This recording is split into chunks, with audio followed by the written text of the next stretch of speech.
श्री चैतन्य महाप्रभु के परिकर की एक घटना है।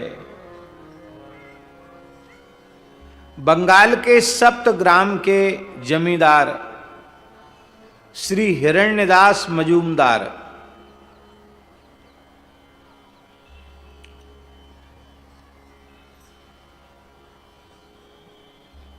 के यहाँ श्री नामाचार्य श्री हरिदास ठाकुर ने, हरिदास जी महाराज ने, नामाचार्य श्री हरिदास ठाकुर ने हिरण्यदास मजूमदार के दरबार में हरिनाम के महात्म्य का वर्णन किया और कहा कि जो प्रेम पूर्वक भक्ति पूर्वक हरिनाम लेते हैं उनके हृदय में प्रेम लक्षणा रसरूपा भक्ति का संचार हो जाता है।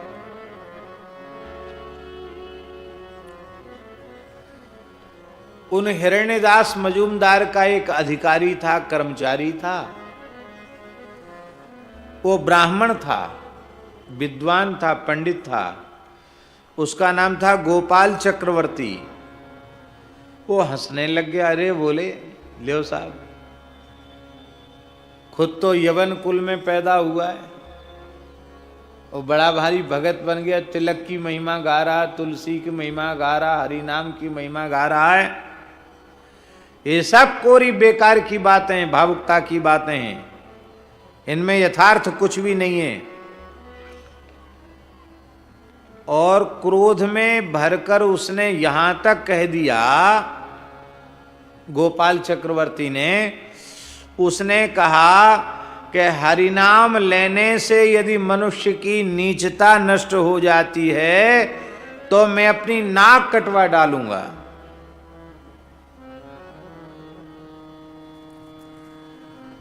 श्री हरिदास जी बोले, नामाचार्य हरिदास जी बोले, हरिनाम के स्मरण जप से, वैष्णवता से यदि भगवान की प्राप्ति न हो, संसार चक्र से छुटकारा न मिले तो मैं भी अपनी नाक कटवा डालूंगा।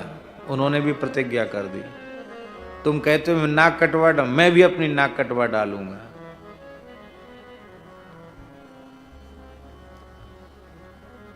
और दुखी होकर नामाचार्य हरिदास ठाकुर वहां से चले आए कि देखो, भगवान के नाम की निंदा, वैष्णवता की निंदा सुननी पड़ी। 3 महीने के भीतर ही उस महापंडित गोपाल चक्रवर्ती की नाक में व्रण हुआ, घाव हुआ और उसमें गलित कुष्ठ हो गया, उसमें कीड़े पड़ गए और 3 महीने के भीतर ही उसकी नाक सड़ करके गल कर यहीं से गिर गई। नामाचार्य हरदास ठाकुर की नाक तो नहीं कटी, उनकी तो नाक बची रही और वैष्णवता की निंदा करने वाले की नाक कट गई, चली गई। हरिनाम की निंदा करने का प्रत्यक्ष परिणाम उसे मिल गया। ऐसे कुल उत्पन्न भयो भागवत शिरोमणि। ऐसे लोगों के बीच में, कुल शब्द का अर्थ कुल तो है ही है, कुल माने समूह भी होता है।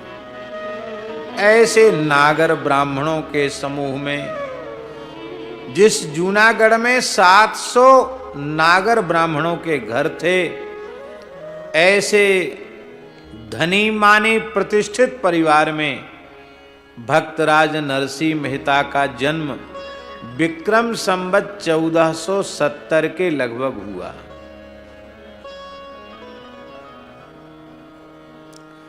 विक्रम संवत 1470 में नरसिंह मेहता का आविर्भाव हुआ। कुछ लोगों की मान्यता यह भी है कि जूनागढ़ के निकट तलाजा नाम का जो गांव है, उस तलाजा नाम के गांव में आपका जन्म हुआ और आपके जन्म के पश्चात आपके पिता जूनागढ़ आ गए थे। ऐसी भी एक मान्यता है।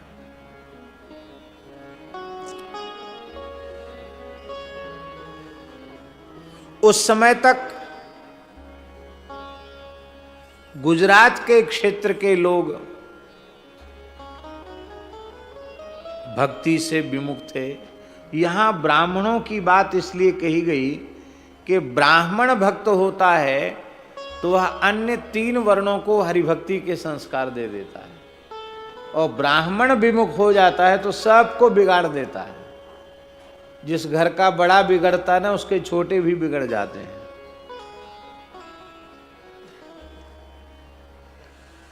हिंसा प्रधान यज्ञों के समर्थक थे, कर्मकांड में लगे हुए थे, और ये जूनागढ़ ऐसा किला था कि बड़े बड़े ऋषि मुनि विद्वान भी इससे परास्त नहीं कर सकते थे। ऐसे पंडित लोग थे जूनागढ़ में। माला मुद्रा देखिता सुकी निंदा ठाने।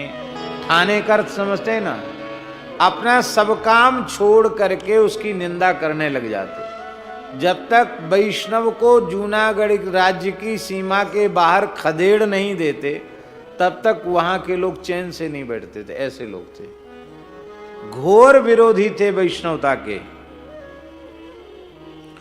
जब बड़े बड़े ऋषि मुनि विद्वानों ने भी इस गढ़ पर विजय प्राप्त नहीं की, तब फिर ठाकुर जी से प्रार्थना की। नारद जी ने कहा, महाराज बड़े बड़े लोगों को भेजा, यहाँ तो कोई सफल हो ही नहीं पाया। तो जब किला नहीं टूटता है स्वामी जी, तब क्या किया जाता है? जब किसी भी पद्धति से युद्ध करने पर किला नहीं टूटता, तब क्या करते हैं? तब सुरंग खोदी जाती है, और सुरंग के माध्यम से भीतर प्रवेश किया जाता है। फिर वहाँ विस्फोटक लगा दिया जाता है और किले को ध्वस्त कर दिया जाता है। ऐसी नारद जी ने सुरंग लगाई जूनागढ़ में।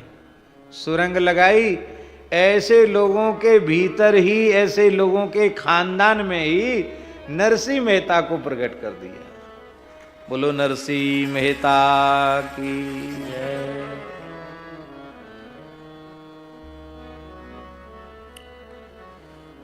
आहा, ऐसे कुल उत्पन्न भयो भागवत शिरोमणि। ऊसरते सर कियो। क्या विलक्षण शैली है नाभाजी की। सारी गुजरात की भूमि ऊसर हो चुकी थी, उसमें कोई भक्त उत्पन्न ही नहीं होता था, किसी भक्त का जन्म ही नहीं होता था। नरसिंह मेहता ने ऐसा भक्ति का आचरण किया कि अब जो गुजरात की धरती पर जन्म लेगा वो जन्म से ही हरि भक्त ही होगा। इसलिए नरसिंह मेहता के आविर्भाव के बाद गुजरात की धरती पर इतने संत हुए हैं जिनकी कोई गणना नहीं है, और सौराष्ट्र तो संतों की ही भूमि कही जाती है, एक से एक बढ़कर के संत। ये नरसिंह जी के अवतरण का दिव्य प्रभाव था।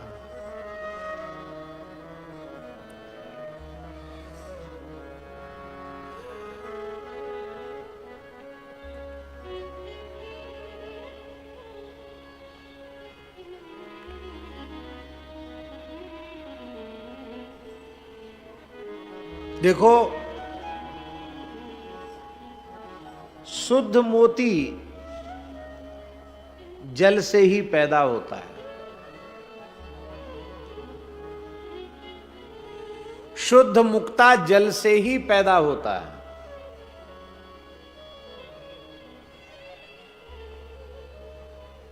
स्वाति नक्षत्र का जल जब बरसता है और उस समय सीपी का मुंह खुल जाता है, तो उसमें जो बूंद गिर जाता है वो शुद्ध मुक्ता बन जाता है। तो आखिर तो जल ही हुआ कि नहीं। मोती जल से उत्पन्न होकर भी जल में नहीं मिलता, क्योंकि वह मोती है। ठीक इसी प्रकार से नरसिंह मेहता की कोटि के कारक महापुरुष ऐसे लोगों में उत्पन्न होने के बाद भी ऐसे लोगों के कुसंस्कारों का प्रभाव उनके चित्त पर नहीं होता, क्योंकि वे पानी में उत्पन्न मोती के समान होते हैं। निम्बार्क संप्रदाय के आचार्य चरण श्री परशुराम देवाचार्य जी महाराज ने कहा है, शोरा नौन गुर बोरा शोरा नौन गुर जल ही हो, ये जल हो जाते हैं, लेकिन परसा मोती संत जन निपजे नीर न होए। परशुराम देवाचार्य जी महाराज कहते हैं मोती पानी से उत्पन्न होता है, पर पानी कभी है विधि वस सुजन। हम केवल भगवान के ही भोग्य हैं, भगवान ही मेरे भोक्ता हैं। यह है अनन्य भोग्यत्व।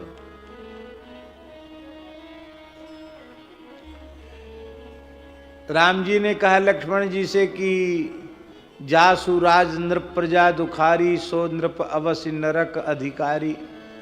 लक्ष्मण जी ने कहा सरकार अपना धर्म हमारी खोपड़ी पे क्यों लाद रहे हो? हम तो न किसी धर्म को जानते न किसी कर्म को जानते, हम तो आपको जानते। हम केवल आपके हैं और केवल आप ही मेरे हैं। हमें न स्वर्ग का लालच है और न हमें नरक का भय है। हमारी संपत्ति आपकी सेवा है, हमारा धर्म आपकी सेवा है। आपके सुख का निरंतर विचार करते हुए आपकी सेवा करना, यह हमारा धर्म है। क्योंकि मैं पिता माता का भोग्य नहीं, मैं प्रजा का भोग्य नहीं, मैं राजा का भोग्य नहीं, मैं संसार का भोग्य नहीं।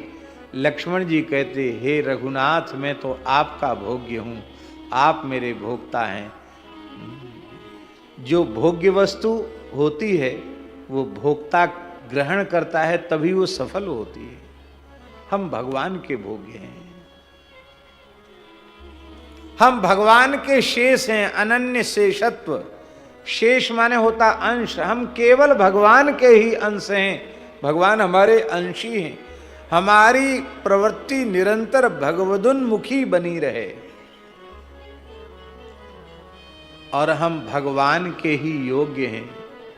आप जब तक संसार के लायक बने रहोगे तब तक राम जी के दरबार के लिए नालायक बने रहोगे, और जब संसार की दृष्टि में नालायक सिद्ध हो जाओगे तो रघुनाथ के दरबार के लायक हो जाओगे।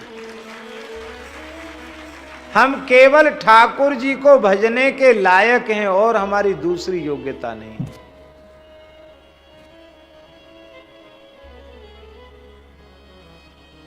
अब हम राधा कृष्ण जी से कहें कि दूसरा कोई काम करके दिखाओ। जो कर रहे हो, जो भगवान आपसे करवा रहे हैं, इसके अलावा दूसरा कुछ करके दिखाओ। कर सकते हैं आप? खेती कर सकते हैं, व्यापार कर सकते हैं, कहीं नौकरी कर सकते हैं।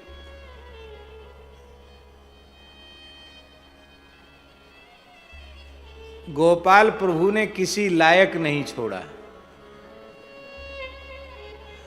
एक खोमचा की दुकान भी नहीं लगा सकते कि झाल मुड़ी बेच करके भी कुछ दो पैसा कमा लें, ये भी नहीं कर सकते। क्योंकि ये सब काम करते होते, इसके लायक होते तो इतने संतों का प्रेम पूर्वक आवाहन करके नरसिंह मेहता का ऐसा उत्सव कैसे होता। संसार के कामों के लायक जो होते हैं वो संसार के कामों में अटके रहते हैं। जो संसार की दृष्टि में संसार के कार्यों के लिए अयोग्य सिद्ध हो जाते हैं वे श्री ठाकुर जी के दरबार के योग्य हो जाते हैं। यही है अनन्य भोग्यत्व, अनन्य शेषत्व, अनन्यार्हत्व। और नरसिंह मेहता के जीवन में तीनों हैं। वो केवल श्री कृष्ण का भोग्य हैं, वो केवल श्री कृष्ण के शेष हैं और वे केवल श्री कृष्ण के ही भजन के योग्य हैं। आगे चरित्र में आएगा जब दिव्य वृंदावन में महाराज का दर्शन करके नरसिंह मेहता आए और स्वयं ठाकुर जी ने अपना मयूर पिच्छ का मुकुट, पाग धराई, मुकुट धराया, स्वयं ठाकुर जी ने अपनी श्रीअंग की माला प्रदान की, ठाकुर जी ने तानपूरा और करताल प्रदान की नरसिंह जी को, अपने हाथ से चरणों में नूपुर बांधे और अपना प्रिय केदारा राग भगवान ने उनको भेंट रूप दिया और हृदय से लगा करके कहा अब जाओ। और जब इस वेशभूषा को धारण करके नरसिंह मेहता जूनागढ़ आए तो उनके भाई आया,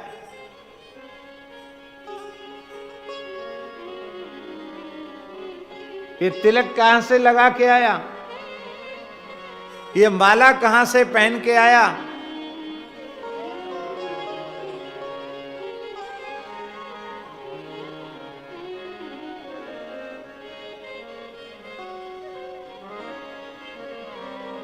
श्री नारायण भगवान की जय। जय जय श्री राधे।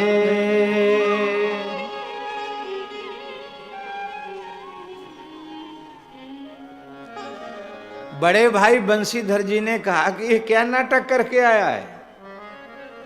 अरे नागर जाति में पैदा हुआ, धनाढ्य कुल में पैदा हुआ, हमारी नाक अब थोड़ी सी बची, उसे तो रहने दे। ये दो डाल तिलक, ये पगड़ी उतार के फेंक, ये टोपा लगा के कहां से आया। ये करताल इकतारा और ये पैर में तूने घुंघरू बांधे से उतार के फेंक। और 2-4 रुपया महीने की नौकरी तुझे दिलवा दूंगा राजा के दरबार में, और नहीं तो कोई बात नहीं, तेरे परिवार का पोषण तो मुझे ही करना है, तो हमारे घोड़ों के लिए घास खोद लिया कर। पहले भी घास खोदवाता था भाई।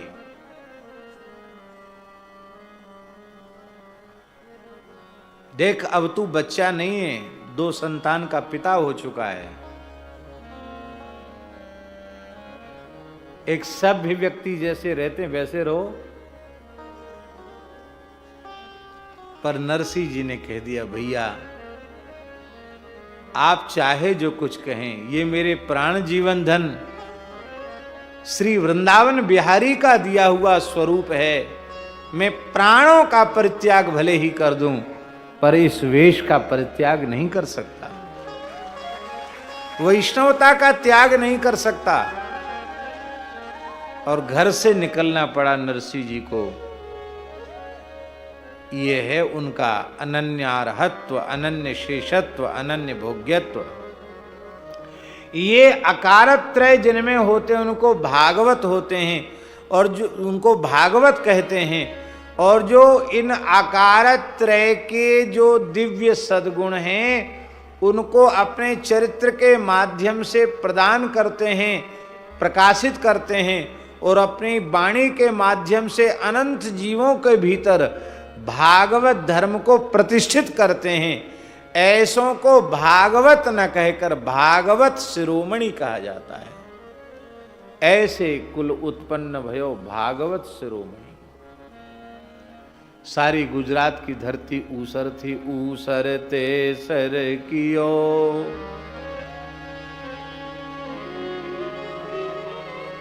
मानो गुजरात की धरती का दोष ही उन्होंने खो दिया।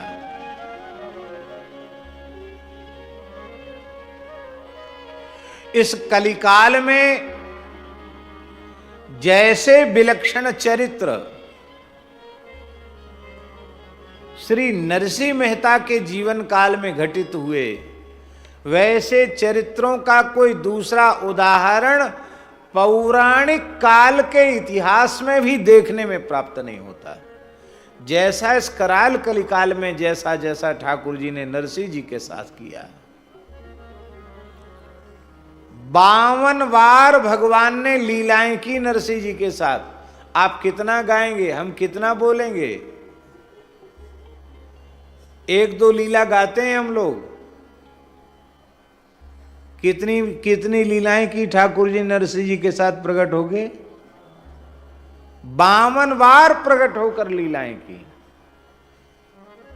एक बार झलक मिल जाए इनकी स्वप्न में, ध्यान में, उसमें भी कठिनाई है, पर 52 बार भगवत साक्षात्कार प्राप्त हुआ नरसिंह जी को। इसलिए नाभाजी कहते बहुत ठोर पर चोदयो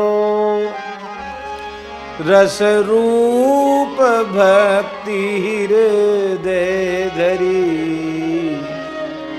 जगत विदित नरसी भगत जिन गुरुजर धर पावन करी। ऐसे श्री नरसिंह मेहता जिन्होंने गुजरात की भूमि को पवित्र कर दिया। नवयोगीश्वर संवाद में भागवत की परिभाषा लिखी है 11 स्कंद में, विसृजति हृदयम न यस्य साक्षात् धरिरवशा विहितोऽप्यघौघनासा प्रणय रसनया धृतांघ्रि पद्मः स भवति भागवत प्रधान उक्तः।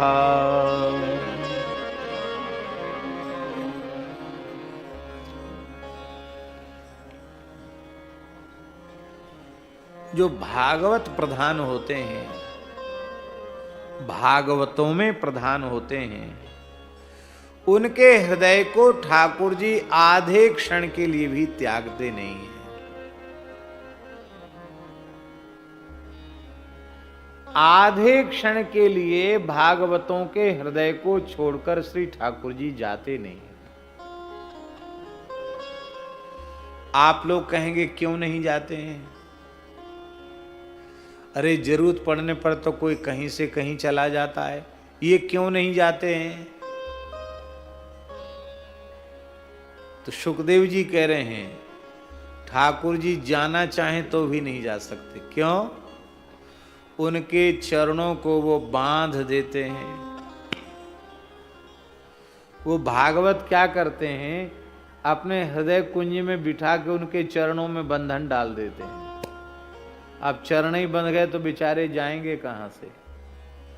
बोले तब तो ठाकुर जी को बड़ा कष्ट होता होगा उस बंधन से। कहते नहीं नहीं, कष्ट नहीं होता है।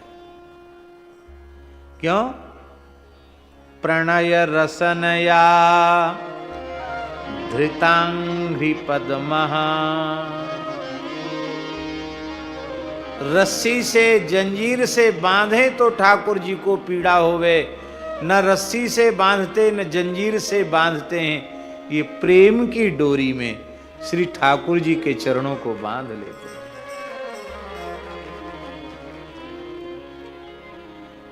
ऐसे जो भक्त हैं जो प्रेम की डोरी में ठाकुर जी के चरणों को बांध लेते हैं और ठाकुर जी अविचल भाव से जिनके हृदय में विराजते हैं, आधे क्षण के लिए भी उनका हृदय छोड़कर नहीं जाते हैं, उनको भागवत प्रधान कहा जाता है।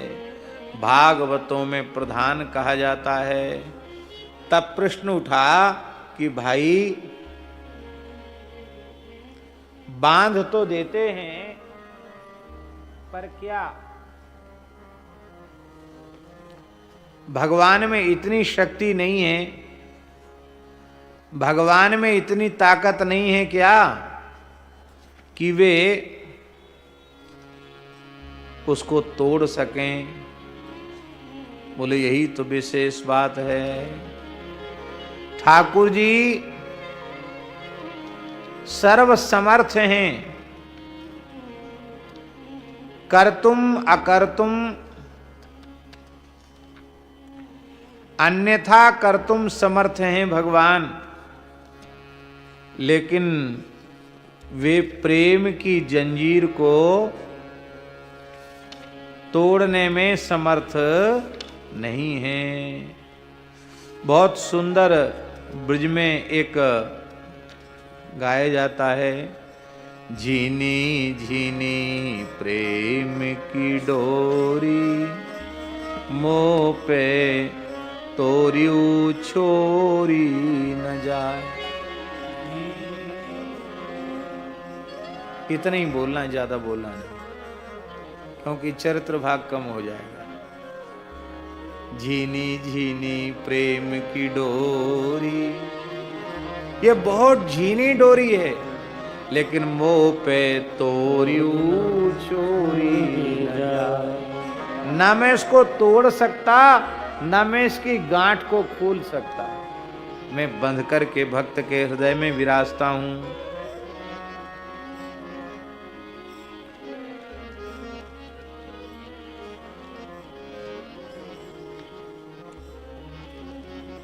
श्री नाभा जी कह रहे हैं, अनेक बार जीवन में भगवान ने प्रकट होकर के नरसिंह जी पर कृपा करके अपनी भक्ति की गरिमा महिमा को उनके चरित्र के माध्यम से सारे संसार के सामने भगवान ने प्रकट किया। और कैसी भक्ति नरसिंह जी ने धारण की। नाभाजी कहते, रसरीति भक्ति हृदय धरी। भक्ति में भी रसरीति भक्ति, रसरीति भक्ति माने माधुर्य रस की भक्ति, सहचरी भाव की भक्ति। इस भक्ति को हृदय में धारण किया। इसलिए स्वामी भगवत ऋषिदेव जी महाराज ने अपनी भक्त नामावली में हम सो इन साधुन सो पंगति, इस पद में उन्होंने लिखा है, अग्रदास नाभादि सखिये सबे राम सीता की, सूर मदन मोहन नरसी अली तस्कर नवनीता की। ये नवनीत के तस्कर माखन चोर श्याम सुंदर की सखी हैं, ऐसा श्री स्वामी भगवत ऋषिदेव जी महाराज ने कहा। बोलो भक्तवत्सल भगवान की जय।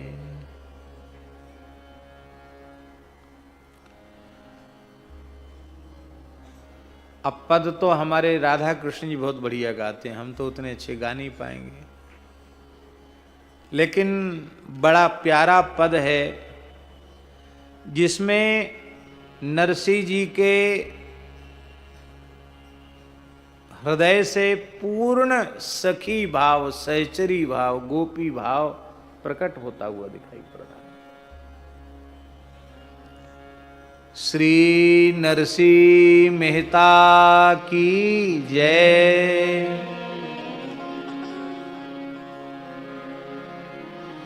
हे आज सखी री श्री वृंदावन मां, मधुराते मुरली बागी रे। हे आज सखी री श्री वृंदावन मां, मधुराते मुरली बागी। जिसको यहाँ बाजी कहते हैं वहीं उसको बागी, बाजी। सुन तारे चित हरिया मारो सजनी, सुन तारे चित हरिया मारो सजनी। भर निद्रा माथी हूँ जागी रे। भर निद्रा माथी हूँ जागी रे। हे आज सखी री श्री वृंदावन मां, मधुराते मुरली बागी रे। आज सखी वृंदावन मधुराते मुरली बारी।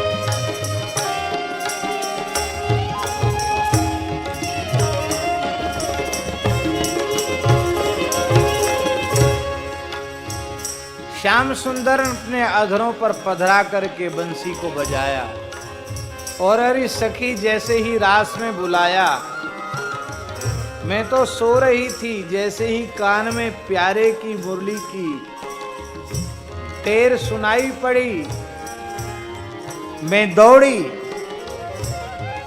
और जागृत स्वप्न सुसुप्ति मैं तो तुरिया में पहुंच गई, क्योंकि जागृत स्वप्न सुसुप्ति ये तीनों जगत की अवस्थाएं हैं।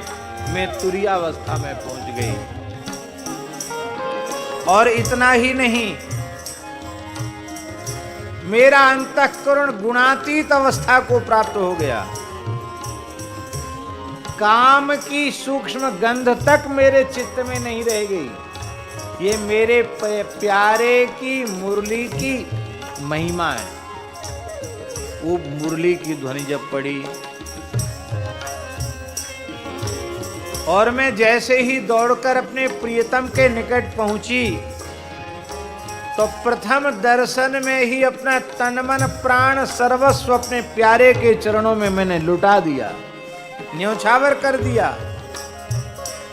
और फिर रास में सम्मिलित होकर के मेरा हृदय आनंद से भर गया। ये भाव नरसिंह जी का है। हे जागृत स्वप्न सुसुप्ति तुरिया, जागृत स्वप्न सुसुप्ति तुरिया, उनमें ताली लागी रे, उनमें ताली आज सखी श्री वृंदावन मधुराते मुरली बागीरी। हे आज सखी श्री वृंदावन मधुराते मुरली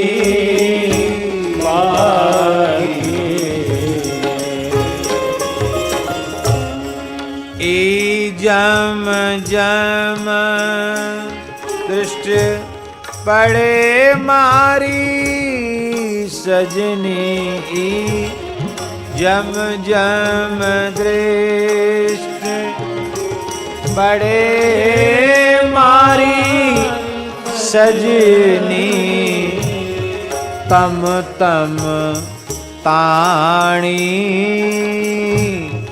मोहती रे, तम तम ताणी मोहती। नरसैया चा स्वामिनी लीला हरखे ही डूहू ज्योति ज्योति रे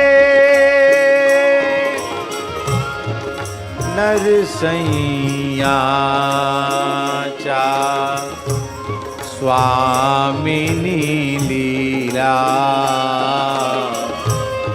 हरखे ही डूहू ज्योति ज्योति रे हे आज सखी श्री वृंदावन मां मधुराते मुरली बागी रे आज सखी श्री वृंदावन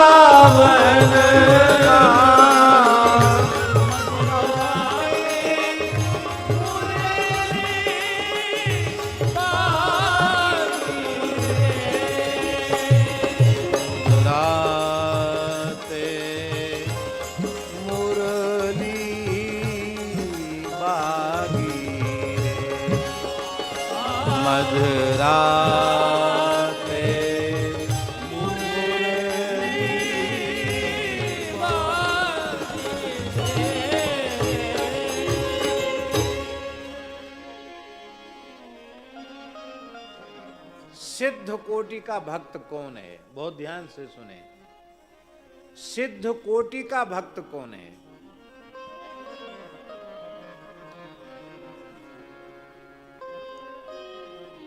प्रहलाद जी को सिद्ध कोटि का भक्त माना गया।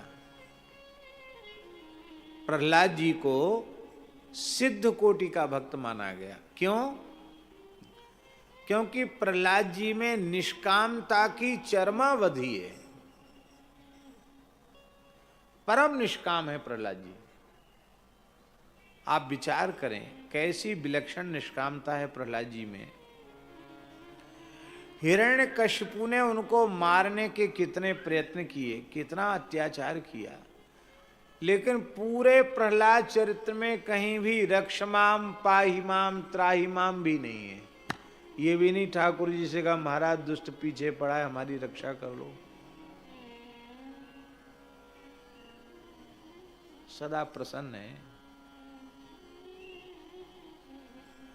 कभी ये नहीं कहते कि मुझे बचा लो। क्यों? वो जानते हैं कि बचा लो ये उनको पता नहीं है क्या? हम क्यों कहें? प्रभु जानत सब बिन ही जनाए सहज सर्वज्ञ हैं। और फिर हम कहें क्यों? क्योंकि जो मेरे प्रतिकूल विरुद्ध व्यवहार कर रहे हैं उनके रूप में भी तो मेरे प्रभु ही हैं। तो मैं तो प्रभु की अनुकूल लीला हो तो प्रतिकूल लीला हो तो मैं तो प्रभु की लीला का दर्शन कर रहा हूं, आस्वादन कर रहा हूं। मैं दूसरी दृष्टि से देखूं तब तो पुकारूं। मेरे लिए दूसरी दृष्टि है ही नहीं। भगवान के बार बार कहने पर भी प्रहलाद जी ने वरदान नहीं मांगा।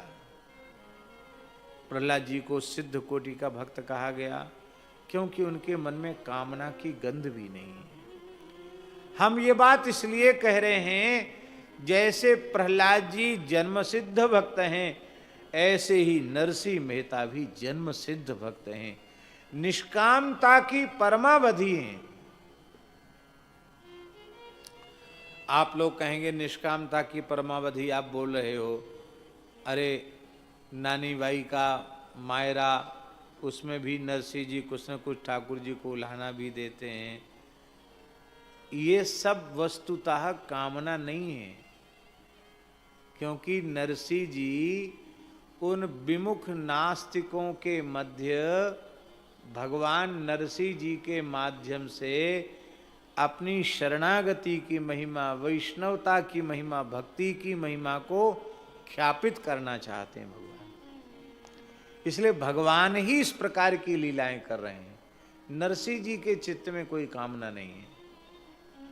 यदि नरसिंह जी के चित्त में कोई कामना होती तो ठाकुर जी ने अक्रूर जी को भेजकर भवन बनवाया था नरसिंह जी का, और पूरा स्थान, पूरा भवन इतना धन धान्य से भर दिया था कि 3 वर्षों तक लगातार खर्च करने पर भी खर्च न हो। और आप विचार कीजिए, संवत 1400 से 1500 से बीच का काल है नरसिंह मेहता का, और उस काल में अक्रूर जी 5000 स्वर्ण मुद्रा दे के आए थे। कितना? सारा राशन पानी भर के आए, मेवा मिष्ठान कपड़ा लत्ता,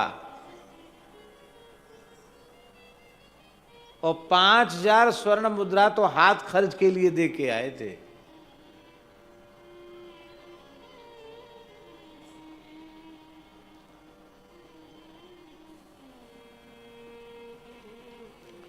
अकबर के जमाने की बात है, अकबर के जमाने से बहुत पीछे की बात है। जयपुर का संस्थापक राजा जयसिंह, जयसिंह महाराज बड़े प्रजा भक्त थे, प्रजावत्सल थे। तो एक बार उन्होंने अपने दरबार में सब प्रजा को बुलाया, बोले सब लोग ठीक ठाक तो हो, आनंद में तो हो? सब ने कहा महाराज आपका शासन है, हम लोग बड़े प्रसन्न हैं। एक मजदूर आदमी आया,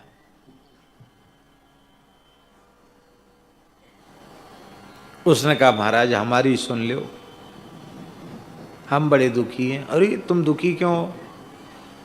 तो उसने कहा और कोई कष्ट नहीं है, अन्न वस्त्र पर्याप्त है, कोई भूखा नहीं मर रहा हूं, पर हमें एक बात का कष्ट है, हमने अब तक रुपया नहीं देखा, रुपया कैसा होता है, बंधा रुपया कैसा होता हमने देखा नहीं, क्योंकि इतना सस्ता जमाना था कि कौड़ियों में काम होता था, रुपया कहाँ देखने को मिले। तो उसने कहा तुम कोई धंधा पानी नहीं करते हो? वो गधे वाला बोला गधा बेचा, गदहिया बेची, सिर पर धरी गठरिया, जयसिंह तेरे राज्य में तऊ न बंधो रुपैया। उसने कहा गधे पर जितना माल था सब बेच दिया, गधी पर जो लदा था वो भी बेच दिया, और गधे गधी से बच गया था तो सिर पे लाद के रखा था अन्न वो भी बेच दिया, फिर भी 1 रुपया नहीं बंध पाया हमारे पास। तो महाराज मेरी तो पूंजी चली गई और रुपया हमारे पास नहीं आया। और इससे पुरानी बात है, 1 स्वर्ण मुद्रा नहीं, कितनी स्वर्ण मुद्रा व्यास जी? 5000 स्वर्ण मुद्रा क्रूर जी दे के आए थे, और नरसिंह जी ने उसको खर्च करने में कितने दिन लगाए? 6 महीना खींचतान के 6 महीने में सब जय सिया राम कर दिया उन्होंने। नहीं तो महाराज सोचते कि बहुत अच्छा हुआ, चलो कुछ बना के रख लें, कुछ गाड़ के रख लें, धीरे धीरे खर्च करेंगे, और 3 साल तक तो इसको चलाना ही है, अब कुछ रख लेंगे, बाद में कहेंगे महाराज वो तो खर्च हो गया। ये सब नहीं नाटक उन्होंने किया, अब खत्म कर दिया। महाराज जी पीपा जी का चरित्र देखो, कितना धन उनके पास आ जाता है, लेकिन आज आया 2-3 दिन में सब लुटाकर पहले जैसे फिर हो गए। ये है फक्कड़ों की जीवनी।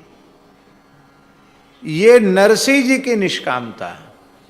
ग्रह त्यागी साधु सन्यासी इस प्रकार का अभिनय कर ले, आश्चर्य की बात नहीं है, लेकिन घर में परिवार में ऐसे लोगों के बीच में रहकर इस प्रकार की अकिंचनता पूर्वक विरक्ति पूर्वक अपने जीवन का निर्वाह करना, ये नरसिंह जी की निष्कामता है।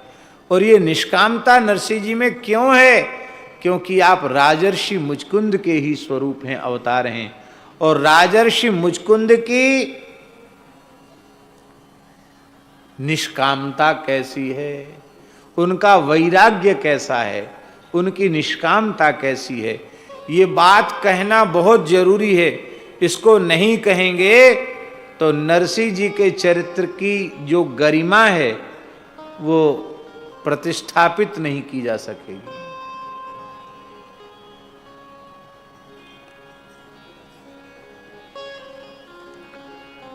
मुचकुंद का चरित्र नहीं पूरा कहना, हमको बहुत छोटी बात कहनी है और कहकर के फिर हम आगे बढ़ेंगे। मुचकुंद जी की जो स्तुति है श्रीमद् भागवत में, वो अपने आप में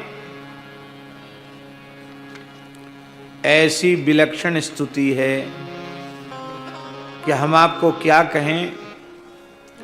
हमको तो मुचकुंद जी के जैसी स्तुति कोई दूसरी दिखाई नहीं पड़ती है। ये हम इसलिए निवेदन कर रहे हैं कि मुचकुंद जी की निष्कामता, और वो ही परम निष्काम भक्त मुचकुंद जी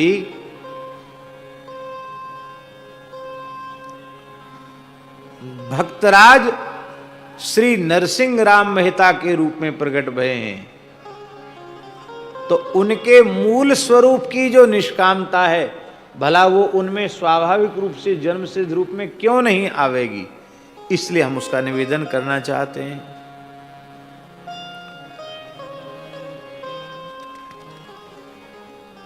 श्री मुचकुंद जी भगवान की स्तुति करते हैं। कथा तो आप सबको मालूम है कि मुचकुंद जी ने देवासुर संग्राम में देवराज इंद्र की सहायता की और उनके बाहुबल से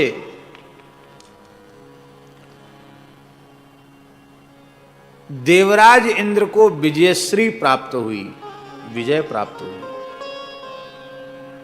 इंद्र ने कहा, महाराज आपने तो अपने बाहुबल से हमको विजयी बनाया है, हम आपको क्या दे सकते हैं, पर फिर भी हम देवराज हैं, वरदान देने में समर्थ हैं। आप कुछ हमसे मांग लो तो हमें प्रसन्नता होगी। मुचकुंद जी ने कहा, हम क्या मांगे आपसे, आप प्रसन्न रहो बस, ठीक है। मैं थक गया हूं, सोना चाहता हूं, हमको कोई छेड़े नहीं, ठीक है, सोना चाहता हूं, हमको कोई छेड़े नहीं। बोले ठीक।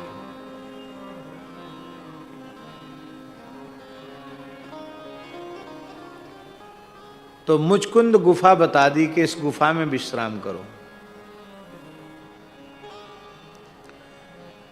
मुझ एक करके आए, वहां की परिक्रमा भी लगती है, पौराणिक तीर्थ है, बड़ा पवित्र। गुफा तक ले गए, अपना पीतांबर उड़ा दिया मुचकुंद जी को और स्वयं गुफा में छिप गए। कालयवन पीछे से आया, उसने सोचा श्री कृष्ण ही सो रहे हैं। बोले, अरे मूर्ख, जैसे मृत्यु किसी का पीछा नहीं छोड़ती, ऐसे ही कालयवन तेरा पीछा छोड़ने वाला नहीं है। यहां कहां तान दुपट्टा सो रहा है, उठ युद्ध कर। अपने पैर की ठोकर लगाई। वो श्री कृष्ण तो छिपे हुए थे, वो तो मुचकुंद थे। जैसे ही वो जगे कि उनकी दृष्टि पड़ते ही कालयवन जलकर भस्म हो गया। अब आप सोचिए महाराज जी, उनके नेत्रों में इतना तेज है कि उनके दृष्टि पड़ने से कालयवन भस्म हो गया, पर भगवान का तेजोमय स्वरूप इतना विलक्षण है कि अपनी उन परम तेजस्विनी आंखों से भी मुचकुंद भगवान का दर्शन नहीं कर सके। आंख मुद गई उनकी। बोले, इतना तेज प्रकाश हे प्रभु मैं सहन नहीं कर पा रहा हूं, आप कृपा कीजिए जिससे मैं आपके मंगलमय स्वरूप का दर्शन कर सकूं। हे महापुरुष, आप कौन हैं? भगवान अपना पूरा परिचय देते हैं। राजन, मैं अपना क्या परिचय दूं? बस इस समय मेरा परिचय यह है कि मैं वसुदेव के यहां प्रकट हुआ हूं, इस कार्य से यहां आया हूं। वो लोग मुझे श्रीमान वासुदेव कहते हैं। वरदान मांग लो। वरदान नहीं मांगे उन्होंने, नेत्र भर आए, शरीर में रोमांच हो गया, प्रभु में धन्य हो गया आपका दर्शन करके। जिस समय मैं युद्ध में थक गया था और विश्राम के लिए गुफा में जाना चाहता था, उसी समय मुझे गर्गाचार्य जी महाराज और देवर्षि नारद जी, इन दोनों का हमको दर्शन हो गया। हमने प्रणाम करके कहा, भगवान जो सबसे जरूरी काम जीवन में था वो तो हुआ नहीं, भजन, और अब थकान हो गई, नींद आ रही है। ऐसी कोई युक्ति बताओ जिससे हमारी नींद का क्षण भी व्यर्थ न जावे, सार्थक हो जाए। उस समय गर्ग जी महाराज ने, नारद जी महाराज ने भगवान के चतुर्भुज स्वरूप का ध्यान बताया और कहा, श्वास प्रश्वास के क्रम से द्वादशाक्षर वासुदेव मंत्र का अनुसंधान करते हुए, जप करते हुए तुम निद्रा में चले जाओ, तो तुम्हारी निद्रा योग निद्रा हो जाएगी। और जब तुम्हारे नेत्र खुलेंगे तो इस मंत्र के अर्थ के रूप में भगवान वासुदेव स्वयं चतुर्भुज रूप में प्रकट होकर तुम्हें दर्शन देंगे, तुम धन्य हो जाओगे। इसका मतलब व्यास जी ये है कि संतों की कृपा न हो तो सोना छोड़ दो, दिन रात जगते रहो तो भी भगवान न मिले। और संत जुक्ति बता दें, कृपा कर दें, तो सोते सोते भी ठाकुर जी मिल जाएंगे।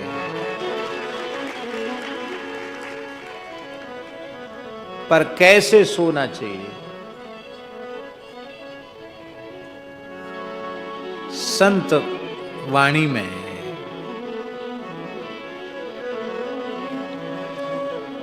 जागन ते सोनो भलो,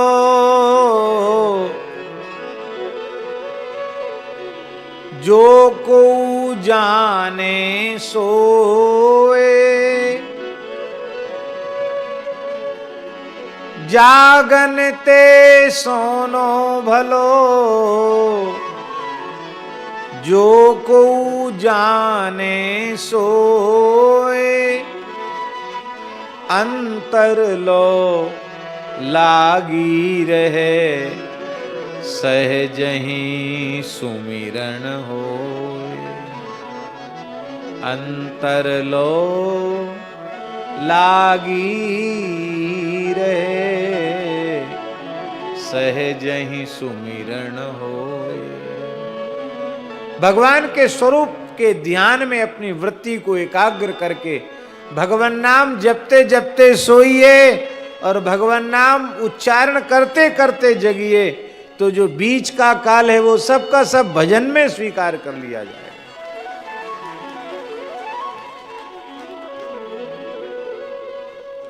हे प्रभु, आज आपका मंगलमय दर्शन हो गया। आप वरदान का लालच हमारे सामने क्यों प्रस्तुत कर रहे हैं? हमें वरदान नहीं चाहिए, हम कुछ कहना चाहते हैं वो सुन लीजिए। भगवान बोले, जरूर कहो। मुचकुंद उवाच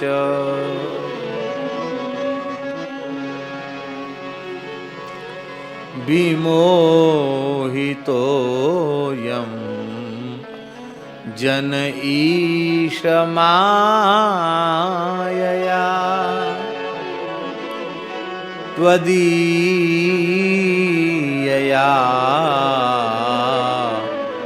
त्वां न भजन्त्यनर्थदृक्। सुखाय दुःख प्रभवेषु सज्जते, गृहेषु योषित् पुरुषश्च वञ्चितः। वंचिता।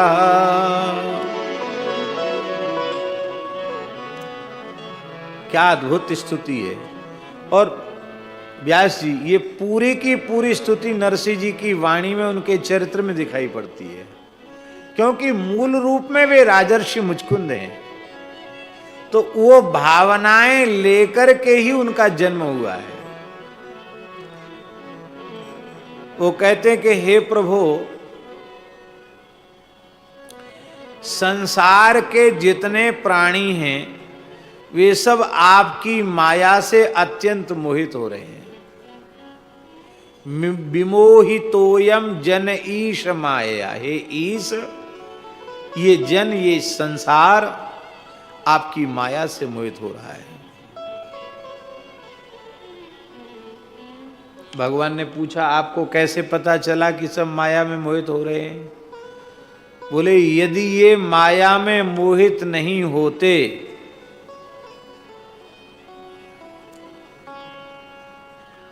तो आपका भजन छोड़कर इन संसार के झगड़े झंझटों में, अनर्थों में फंसे नहीं रहते।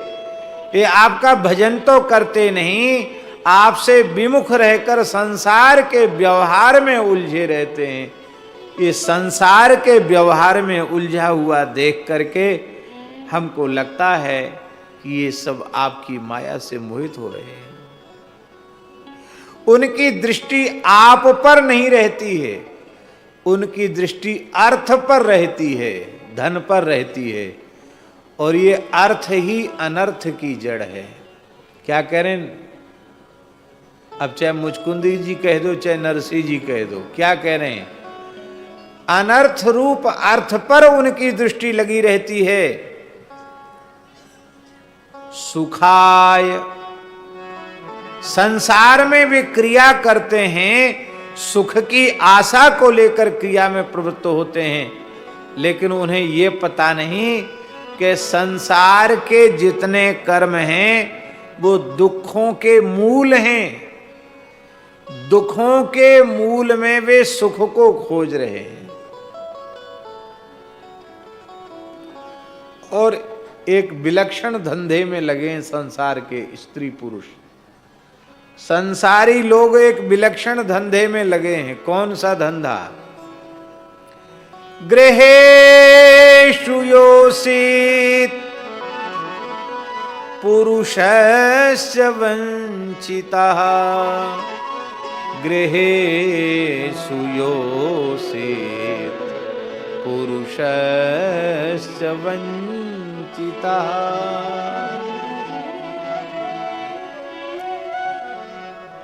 सब एक दूसरे को ठगने में लगे हैं। स्त्रियां पुरुषों को ठगने में लगी हैं, मुचकुंद जी कह रहे हैं, और पुरुष स्त्रियों को ठगने में लगे हैं।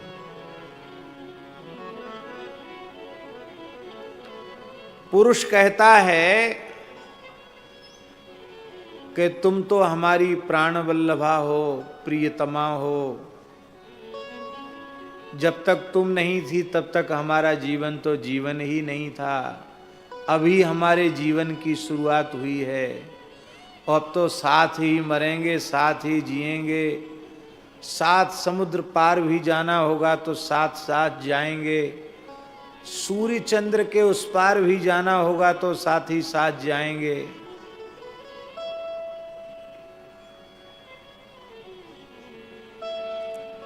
सच कहता हूं, शपथ लेकर कहता हूं, तुम्हारे लिए मेरी जान हाजिर है।